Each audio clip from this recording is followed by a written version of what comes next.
Assalamualaikum warahmatullahi wabarakatuh. Alhamdulillahirabbil alamin wassalatu wassalamu ala asrofil anbiya'i wal mursalin wa ala alihi washabihi wa barik wasallim ajma'in. Yang saya hormati Bapak Hanifuddin selaku dosen pengampu mata kuliah media pembelajaran.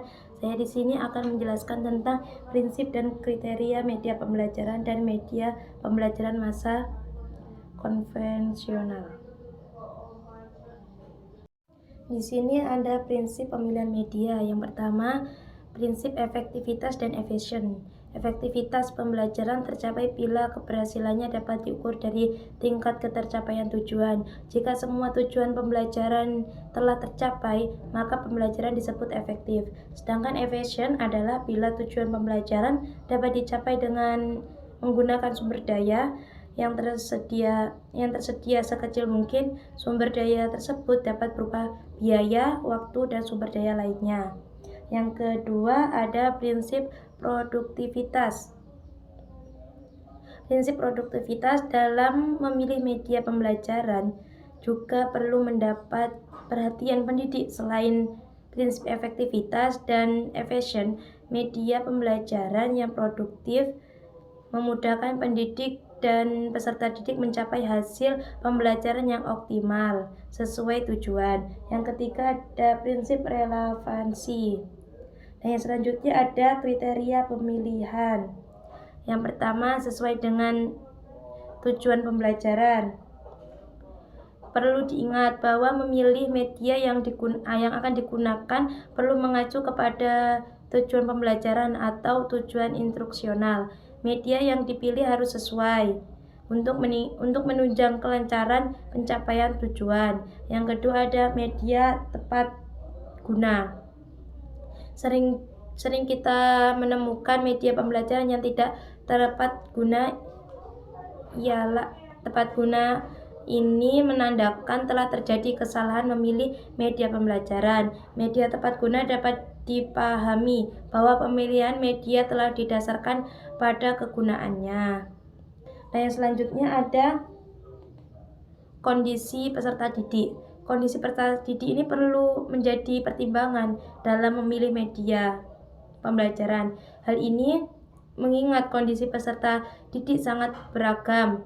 Ada peserta didik yang memiliki kemampuan di atas rata-rata, kemampuan sedang, dan kemampuan di bawah rata-rata. Dan yang selanjutnya ada ketersediaan. Ketersediaan media pembelajaran perlu pula dipertimbangkan untuk menunjang kelancaran proses pembelajaran. Oleh karena itu, dengan keragaman peserta didik, media pembelajaran harus diupayakan tersedia. Yang kelima ada biaya.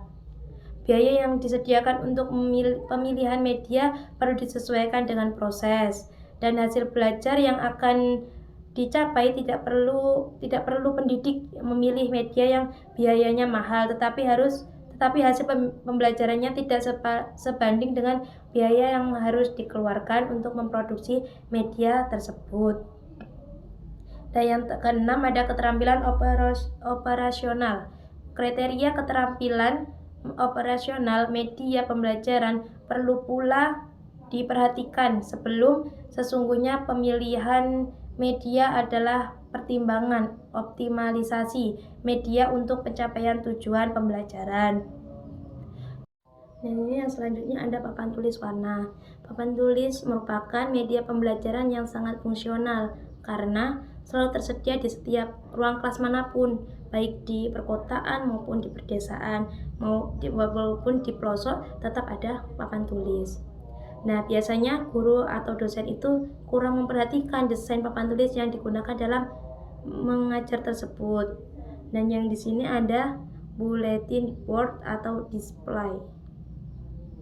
Bulletin board atau display, papan buletin dan display keduanya adalah fasilitas yang sama dan dipergunakan oleh setiap kelas. Paling tidak satu sekolah itu satu buah. Alat ini jadi tempat guru dan siswa melakukan proyek kerja. Melalui alat ini dapat dilihat filsafat belajar, kayak penggunaan alat-alat peraga dan kurikulum yang dianut oleh sekolah. Oleh sebab itu, umumnya sekolah yang modern mempunyai papan buletin. Tujuan papan buletin atau display ini adalah untuk sebagai tempat menjelaskan peristiwa-peristiwa, peraturan-peraturan sekolah, daftar-daftar, dan informasi-informasi lainnya.